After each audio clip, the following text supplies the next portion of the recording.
ఓం శ్రీ గురుభ్యో నమః. మీ మనస్సును ఎల్లప్పుడూ ధ్యానము యొక్క దైవ చేతనలోనే స్థిరపరుచుకుని ఉంచుకోండి. దీనివలన మాత్రమే ప్రలోభాన్ని తెలివిగా నెగ్గగలుగుతాము. ప్రలోభం, లోభం, ప్రజల పట్ల, సంపద పట్ల ప్రీతి, ఇంద్రియాల పట్ల బానిసత్వం, మీ స్వస్వరూపపు అజ్ఞానం, సోమరితనం, యాంత్రికమైన జీవనం ఇవన్నీ మీ ఆనందానికి బద్ధశత్రువులు. మీ మనస్సును ధ్యానం ద్వారా పెంపొందించుకున్న దైవ చేతన మీద స్థిరం చేసి పనిచేయడంలో నిమగ్నమవ్వండి. ఎందుకంటే అప్పుడే మీరు నిజంగా ఆనందంగా జీవిస్తూ ఉంటారు. ధ్యానం చేయడం మొదలుపెట్టినప్పుడు అందులో అంత ఆనందం దొరుకుతుందని మనం ఎన్నడూ ఊహించలేము. కానీ సమయం గడుస్తున్న కొద్దీ, ఎక్కువగా ధ్యానం చేస్తున్న కొద్దీ శాంతి, దివ్యానందం అంత ఎక్కువగా కలుగుతాయి. మీరు సాగిస్తున్న జీవన విధానం పట్ల మీకు విసుగు పుట్టినప్పటికీ, ఇంకా ఎక్కువ సంపదల కోసం, కొత్త అనుభవాల కోసం, ఇంకా ఎక్కువ కోరికలతోనూ దాన్ని మీరు నింపుతుంటే మీరు తప్పుడు మార్గంలో పోతున్నట్లుగా లెక్క. ప్రలోభాలను తప్పించుకునే నిశ్చయమైన మార్గం ఏమిటంటే ప్రకృతి సహజమైన జీవితాన్ని, దేవునితో సామరస్యంలో ఉన్న జీవితాన్ని గడపడం.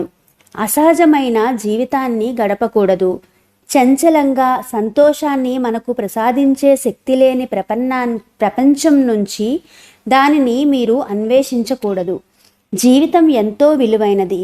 ప్రతిరోజు ఆయనకు ప్రార్థన చేయాలి. నీ ఇచ్ఛ అయితే నా నుంచి ప్రతిదీ తీసేసుకో. నేను చేయగలిగినంత బాగా చేయడానికి కృషి చేస్తాను తండ్రి, కానీ ఎక్కువగా నేను నిన్ను సంతోషపరచాలనే కోరుకుంటున్నాను. ఈ విధంగా ప్రార్థించినప్పుడు ఎన్నో కోరికలు అనే పరీక్షలను ఎదుర్కొంటారు. కానీ మీరు చెడు అలవాట్లను, సంస్కారాలను పోరాడుతున్న కొద్దీ ఆయన క్రమంగా మీ దగ్గరకు రావడం మొదలు పెడతాడు.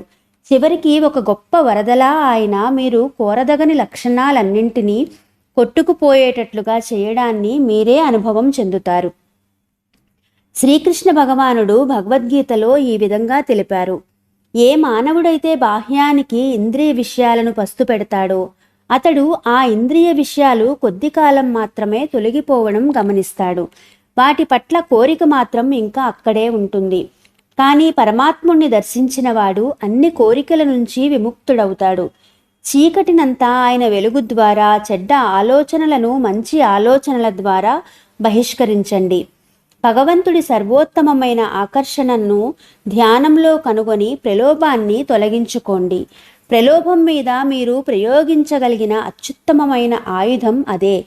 మీ సంకల్పం ఓడిపోతున్నట్లుగా మీకు అనిపించినప్పుడల్లా దైవ సాన్నిధ్యాన్ని అనుభూతి పొందే వరకు ధ్యానం చేయండి.